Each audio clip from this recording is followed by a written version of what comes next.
প্রিয় বোন, আমরা কি রাজপথ চাই? আমরা কি গতি চাই? আমরা রাস্তাঘাটে থাকি, আমরা পাগল ফকির, আমরা অলিয়লের মাজারকে ভালোবাসি, আমরা মনের আনন্দে গান গাই, সেই মুখের ভাষা এবং কণ্ঠের সুর তোমরা কেড়ে নিবা। এত বড় সাহস তোমাদেরকে দিল বাংলাদেশের স্বাধীন দেশে। আমি আমার কর্ম করে খাবো, আমার কর্ম বন্ধ করে দিচ্ছে তারা কারা? আমি আমার স্বাধীন দেশে আজকে দাঁড়াইছি কি জানি না, আমাদের খাবার তো নেই না, আমাদের শীতের সামনে নেই না, আমাদের টাকা তো নেই না, আমি আমার কর্ম করে খাবো। সেই কর্মের মধ্যে বাধা হয়ে দাঁড়ায় এই শয়তান কারা, এই আজিদের বংশধর কারা। আর সত্যি সত্য আমরা যেখানে দাঁড়িয়েছি, আমরা শিল্পীরা একটু ধৈর্যশীল, আমরা একটু সরল প্রকৃতির, যার জন্য আমরা ইচ্ছা করলেই যে কোনো জায়গার মধ্যে কোনো দাবি নিয়ে আমরা দাঁড়াতে পারি না।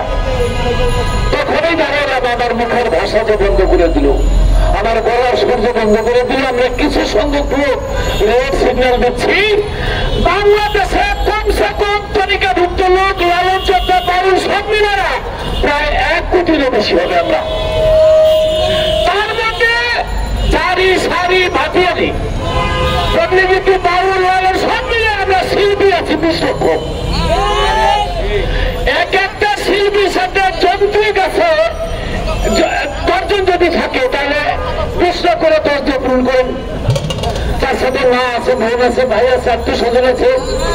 আমরা বেশি না 20 লক্ষ চাই না, 5 লক্ষ চাই না, 1 লক্ষ চাই না, খালি 10,000 লোক অথবা 20,000 লোক, হাতে একটা একতারা, হাতে একটা বাঁশি, হাতে একটা দুতলা, কাঁধে একটা ঢোল, সাথে একটা হারমোনিয়াম নিয়ে যদি রাজপথে দাঁড়াই, ডক্টর ইউনুসেফ জানি না আমার এই কথাকে গল্প বলে যাবে কিনা।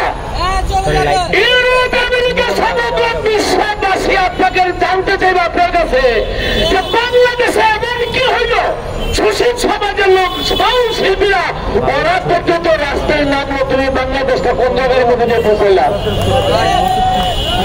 আমি জানি ডক্টর ইউনুস সাহেব, আমি আপনার সাথে বসিনি, একটা চা খাইনি, কোনোদিন আপনার কাছে যাইনি আপনাকে, তবে এইটুক জানি আপনার গান শোনার মতো লোক, আপনি সঙ্গীত প্রেমিক লোক, সাংস্কৃতিক প্রেমিক লোক, বর্তমানে যতজন উপদেষ্টাতে সবাই সঙ্গীত প্রেমিক লোক, তাহলে সেই সঙ্গীত আজকে বন্ধ হয় তার পর্যন্ত কেন আপাতত ভাই বর্তমানে বাংলাদেশে কথা বললে সমগ্র পৃথিবীটা হাতের মুঠে।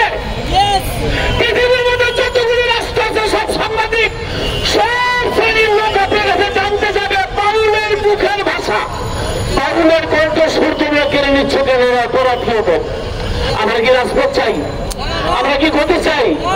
12 লক্ষ রোহিঙ্গা বাংলাদেশের মধ্যে খাদ্য বস্ত্র বাসস্থান চিকিৎসা দিয়া রাখছে ভিনদেশে, আলহামদুলিল্লাহ। কিন্তু আমরা বাংলাদেশের নাগরিক হইয়া এই দেশে আমার জন্ম, আমি আমার কর্ম করে খাবো, সেই কর্মের মধ্যে বাধা আসতেছে। আমার পরিবার বর্গ নিয়ে আমি বেঁচে থাকবো, সেই পথের মধ্যে বাধা হয়ে আসতেছে। আমি আপনাদের ক্ষতি না করছি কি? আমার বাউল আপনার ক্ষতি করছে কি? আমার তরিকার লোক আপনার ক্ষতি করছে কি? আমরা জানি আল্লাহ বলেছেন আল্লাহ আমার বন্ধু, অলিদের সাথে যুদ্ধ করলে আমি আল্লাহর সাথে যুদ্ধ করা হয়। আমি জানি না পৃথিবীরাজ, তার মা বলছিল পৃথিবীরাজ তুই এত বড় রাজা, তোর সাথে যুদ্ধ করে পারবে সেই রাজা বর্তমানে পৃথিবীতে নাই। তবে হ্যাঁ, মুসলমান একজন ফকির আসবে, তার সাথে প্রতিনিধি বলে তো রাজ্য করবে না। সেই ফকির ছিল আমার হজরত খাজা মঈনুদ্দিন চিশতি রহমতুল্লাহ আলাইহি। চুরে সোনা ধর্মের কাহিনী খাজা বাবার সাথে প্রতিনিধি করে পৃথিবী থেকে নিশ্চিত হয়ে গেছে পৃথিবীরাজ।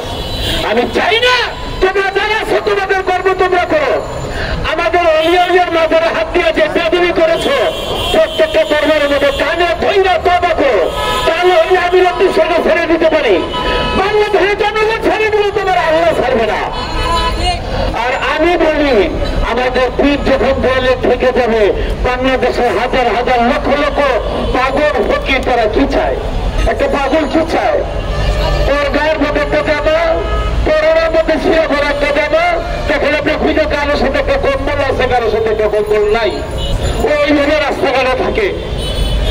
কারো ক্ষতি করে না। জীবনে দেখছেন কোন একটা ফকির কোন লালন চর্চা এই প্রেমিক যারা পাউল যারা একটা শুনি মারে, এরা ইয়াবা ব্যবসা করে, এরা হেরোইনের ব্যবসা করে, এরা ডাক্তারি কোনো কাজ করেছে। আপনার সঞ্চার কোনো দিন আগের পত্রিকায় প্রেস ক্লাবে দাঁড়িয়েছি। তাহলে আমরা রাস্তাঘাটে থাকি, আমরা পাগল ফকির, আমরা অলিয়লের মাজারকে ভালোবাসি, আমরা মনের আনন্দে গান গাই, সেই মুখের ভাষা এবং কণ্ঠের সুর তোমরা কেড়ে নিবা। এত বড় সাহস তোমাদেরকে দিল। আমি বলবো যতগুলি মাজার ভাঙ্গ হয়েছে প্রত্যেকটা মাজার যেন সরকারি অর্থে নির্মাণ করে দেওয়া হয় এবং কোন মাজার যেন ভাঙ্গা না হয়। যদি হয় তাহলে আমরা কি করবো কিছু জানি না। আমার তরিকার ভাই, পাউল ভাই, আমি না থাকলে ধুনে থাকবে না, আমি না থাকলে আমার বাসা থাকবে না।